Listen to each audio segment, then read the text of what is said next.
Welcome back HP blue zone के साथ शिवा गिल। आजम मेराज सब किसी तारुफ के मुख्ताज नहीं है, रियल एस्टेट पे 4 बुक्स लिख चुके हैं। हमारा बिकॉज कुछ अजीब सा रिश्ता है रियल एस्टेट के साथ, और कराची पाकिस्तान के क्लाइमेट के साथ हमेशा हम जुड़े हुए हैं और एक्टिव रहते हैं।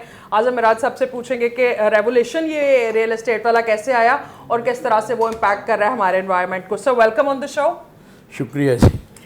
मुझे थोड़ा सा बताइएगा, रियल एस्टेट में आपने कैसे जंप किया and how has been your experience about it sir? Real estate में मेरे इरा के लोग जो थे ना, जब मैंने ज्वाइन किया उस वक्त हादसाती तौर पे आते थे। Okay. मुझे, मैं एक जगह नीम सरकारी अदारे में क्लर्की करता था, वहाँ से निकाला गया। और कुछ लोगों के मैं हीरो था जी, मैं खुद निकला लेकिन निकाले गया था। तो वो घूमते फिरते, वो जाहिर है आपको कुछ ना तो करना पड़ता है, तो इसमें आ गए। और ये कोई लास्ट 80s की बात है, लेट 80s की बात है, उस वक्त से रियल एस्टेट में। Very nice, very nice. Sir, Karachi में पिछले कुछ दिनों में हमने देखा, बल्कि लास्ट होल मंथ में हमने देखा, ऑन एंड ऑफ आपको अर्थक्वेक्स और इस तरह से कुछ चीज़ें मिल रही होती थी। तो आपको लग रहा है कि क्लाइमेट चेंज जो है उसका बड़ा सिग्निफिकेंट किस्म के इम्पैक्ट्स आ रहे हैं? How do you see that? देखिए ना, मैं इस पे ज़ाहिर है ये एक्सपर्ट की फील्ड है, लेकिन जो थोड़ा बहुत सुनते सुनाते हैं, देखते हैं माशरे में, मुझे ऐसा लगता है गुलाम कौमों का ये टॉपिक ही नहीं है।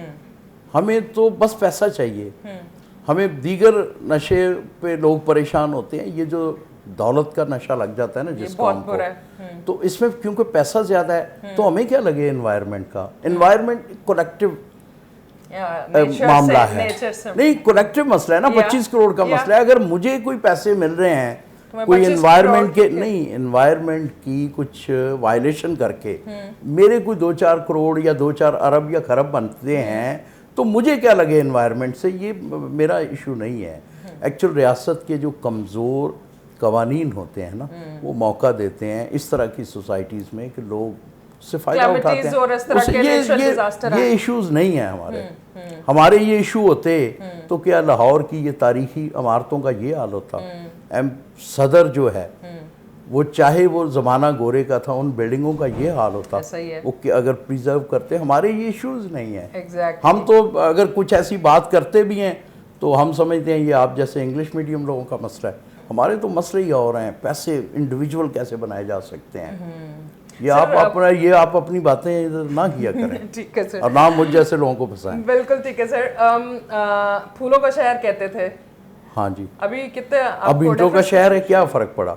फूल भी अमूमन सुर्ख होते हैं, ईंटें भी सुर्ख हैं, क्या हो, अच्छा हो रहा है। अब सीमेंट का शहर है। सो हम कंक्रीट के जंगल बना रहे हैं। जी, कंक्रीट के जंगल। देखें, ज़मीन इज़ अ सोर्स ऑफ, ये जो रोटी कपड़ा और मकान है, ये सुना है, कई किताबों में पढ़ा है कि 16वीं सदी में बिशप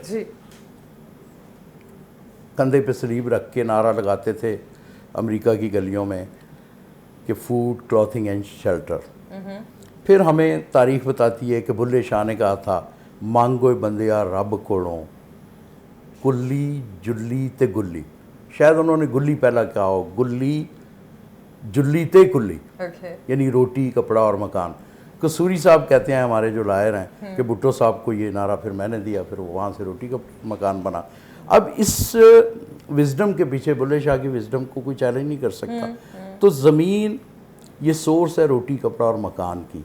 हमने इसको सिर्फ मकान की सोर्स बना लिया, तो अब क्या कपड़ों के बगैर रहेंगे, रोटी के बगैर रहेंगे उस मकान में, जिसने हमने सिर्फ उसी की सोर्स बना लिया। और वजह उसकी ये है कि सिर्फ वो बुनियादी ज़रूरत के लिए नहीं कहा, हमने उसको ट्रेडिंग आइटम बना लिया। ज़मीन ट्रेडिंग आइटम अगर बनेगी तो फिर यही होगा। फिर ये आप ये एनवायरनमेंट की और इस तरह की पढ़ी लिखी सियानी विजडम वाली कौमों की बात ना करें। सर, हम जितने फ्लड्स देख रहे हैं, रेन और एक्सट्रीम किस्म भाई वो देखें, मैं फिर कह रहा हूँ, वो कलेक्टिव मसला है। वो 25 करोड़ को हर्ट कर रहा है।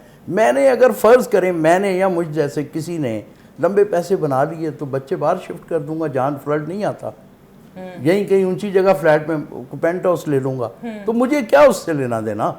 अगर देखें, स्वात में वो 17 लोग غلط جگہوں پہ ہوٹل بنانے میں ہو گئے تو وہ ہوٹل بنانے والے کے تو بچے کہیں اور تھے نا, وہ تو سیالکوٹ کے مرے.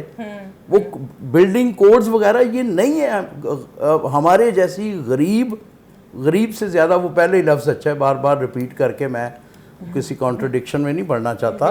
غلام قوموں کے یہ مسئلے نہیں ہوتے, ان کا انڈیویجول ہوتا ہے کہ میرے ہاتھ کیا لگا ہے.